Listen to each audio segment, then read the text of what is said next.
सत सत नमन। आपके सम्मुख आत्म परिचय 356 परिच्छेद लेकर उपस्थित हुआ हूं। इस परिच्छेद में धर्मराज की सभा में संत सज्जनों का धर्मराज के द्वारा किस प्रकार आदर और सम्मान किया जाता है उसका वर्णन करने जा रहा हूं। सर्वप्रथम शंख ध्वनि द्वारा आदि शक्ति माता भगवती को प्रणाम निवेदित करता हूं। आइए शंख ध्वनि का श्रवण करें।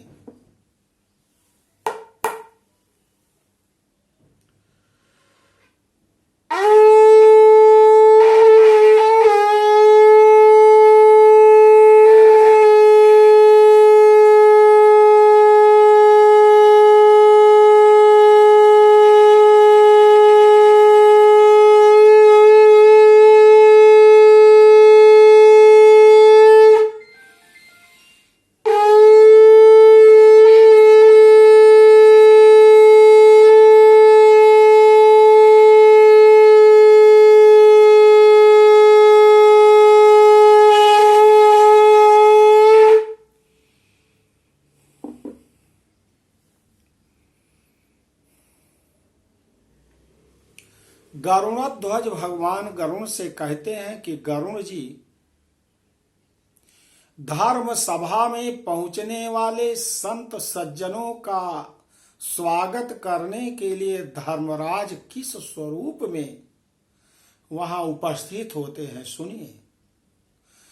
तदा चतुर्भुजो भूत्वा शंख चक्र गदासिभृत पुण्य कर्म रता नाम चा स्नेहान मित्र वदाचरेत सिंहासनम चा ददते नमस्कारं करोति चा पदार्घं कुरुते पश्चात पूज्यते चंदनादिभिः नमस्कुर्वन्तु भो सभ्या ज्ञानिनं परम आदरात् एष मे मंडलम भित्वा ब्रह्मलोकं प्रयासति भो भो बुद्धिमतां श्रेष्ठा नरक कलेश भीरवा भवद्भिः साधितं पुण्यैर्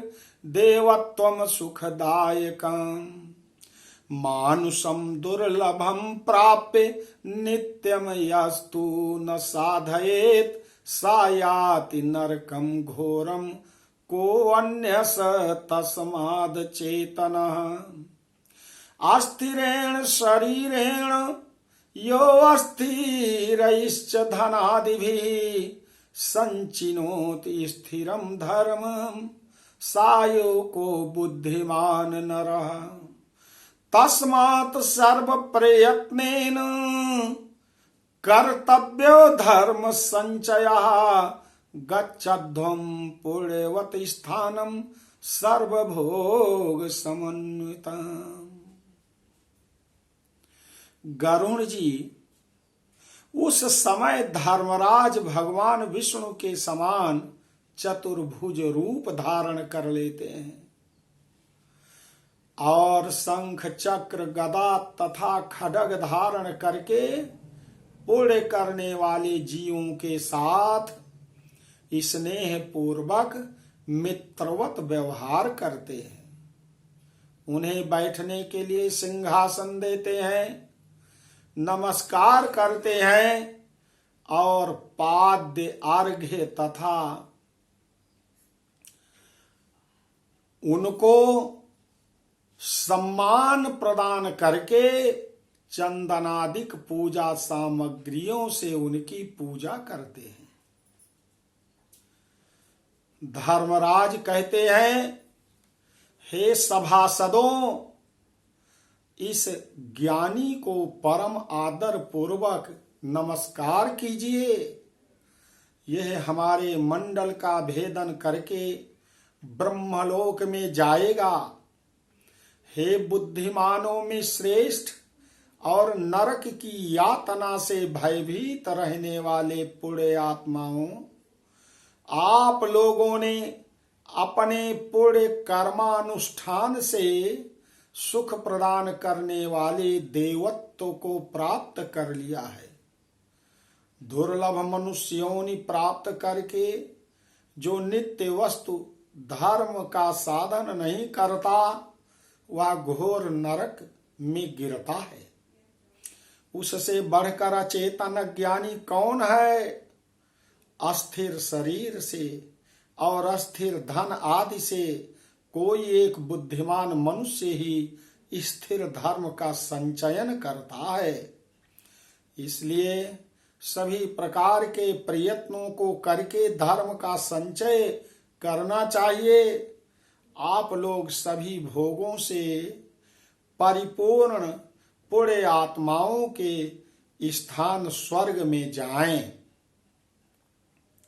इति धर्म वचः श्रुत्वा तम प्रणम्य सभां च ताम अमरैः पूज्यमानास्ते स्तूयमाना मुनीश्वरैः विमान गण संकीर्णाः प्रयान्ति परमं पदम् केचिद् धर्म सभायां हि तिष्ठन्ति परम आदरात् उषित्वा तत्र कल्पान्तं भुक्त्वा भोगान् मानुषान् प्राप्नोति पुण्यशेषेण मानुष्यं पुण्यदर्शनम् महाधनी च सर्वज्ञः सर्वशास्त्र विशारदः पुनः स्वात्म विचारेण ततो याति परां गतिम् एतत् ते कथितं सर्वं त्वया पृष्टं यमालयम्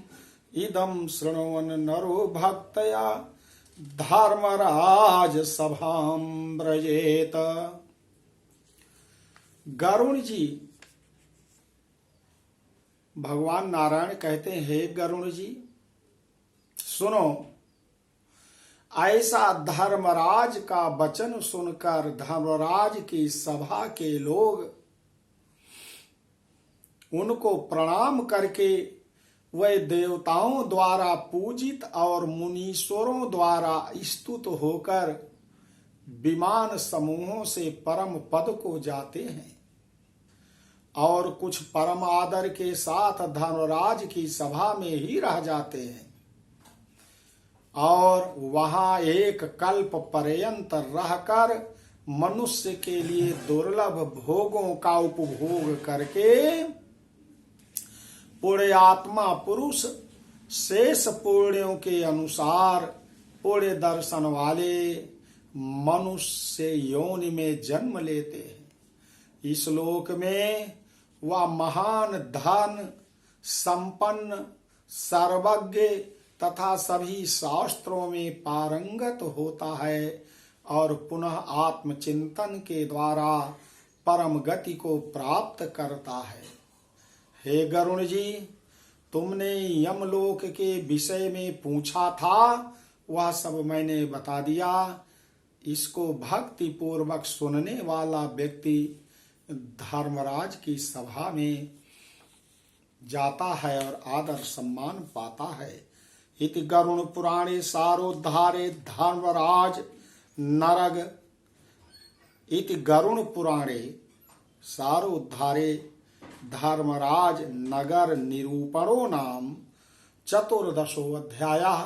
बोलो गरुण ध्वज भगवान की जय। आदि शक्ति माता भगवती की जय।